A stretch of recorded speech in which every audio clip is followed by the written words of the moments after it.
Get ready with me, Wifey edition. I am home for my honeymoon and I'm a wife now. It's been so amazing to feel like a wife. I don't know. I didn't think that I was going to care. In my more cynical days was like, why would anybody care about a piece of paper that says that you now owe somebody half of your assets, because in the state I live in, it's a community property state, and I had been pretty burned by divorce. And so I was like, why would anybody ever want to get married? Like, especially because if it doesn't work out, you have to go through a divorce to no longer be married.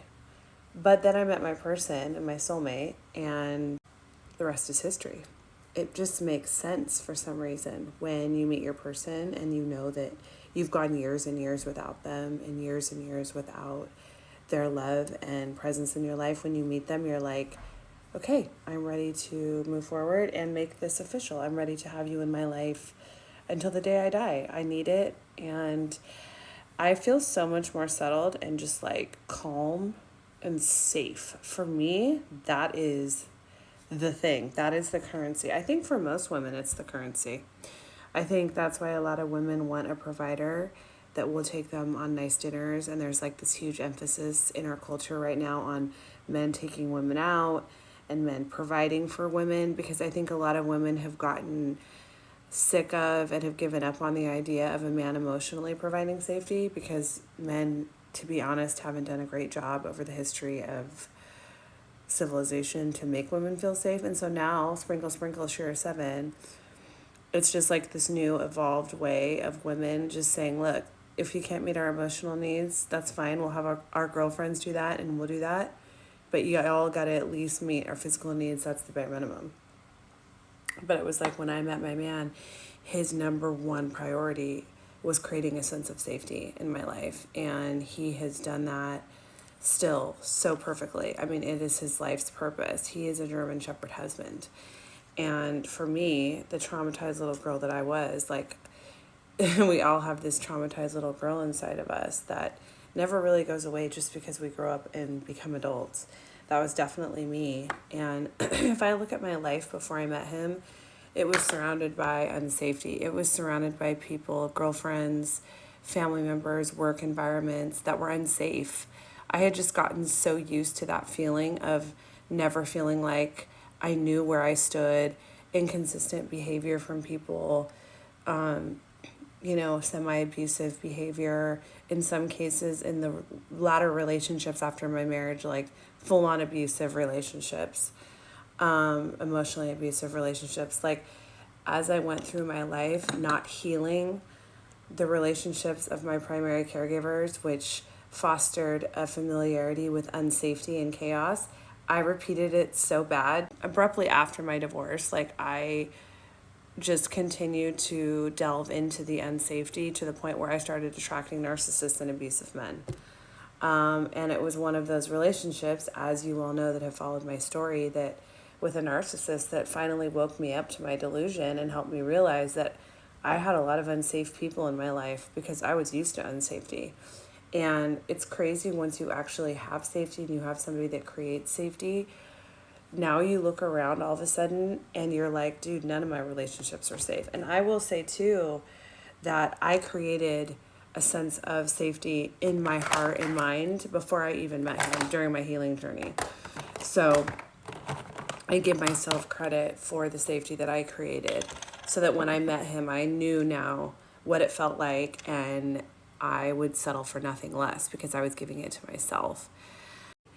That is what my life's purpose is. My life's purpose now is to spread the message of healing, to explain to other people, mainly women, how I healed myself so that I could bring in safe love. And not only that, I could cut out the toxic people and relationships that were all around me my whole life because I did not know even the definition or semblance of safety in my life. And so I had let in a lot of energy vampires and narcissists and people that were self-serving because those were the relationships I had had my whole life and I didn't know any different. So this summer I have been writing my book, 2 weeks to Soulmate, And it's based on the series that I did here on TikTok. It's a 14-day soulmate manifestation, and you can find it back on all my videos to get like the rough draft or like the outline of the book that I'm writing, because it's here on the app. But I'm writing a whole book to help women who truly want a soulmate relationship, who truly want to feel safe in their lives. Like, I'm taking them through the process of how to get that and how to create that within themselves first, so that it can then attract a man who can create the same amount of safety in their lives, if not more than they've created themselves. And I know that that's my life's work and passion at this point. And so I've been writing it. I'm on chapter 5. So I've written a prologue and I've written through chapter 5. And I'm also including at the end of each chapter like a little exercise that you can do. I called it the soulmate connection. And it's an exercise that you can do to really hone in that specific step. Eventually, I want to do a workbook that goes along with the book. But when I release the book for publication, probably by the new year, I'm going to sell it here on TikTok Shop and also on other major book retailers. But it'll have a corresponding workbook in the near future that goes with the 2 Weeks to Soulmate actual novel itself. But that's what I'm working on right now. And I'm also working on a course with my husband. We have a combined account called mypersonpeptalk that I'll tag here.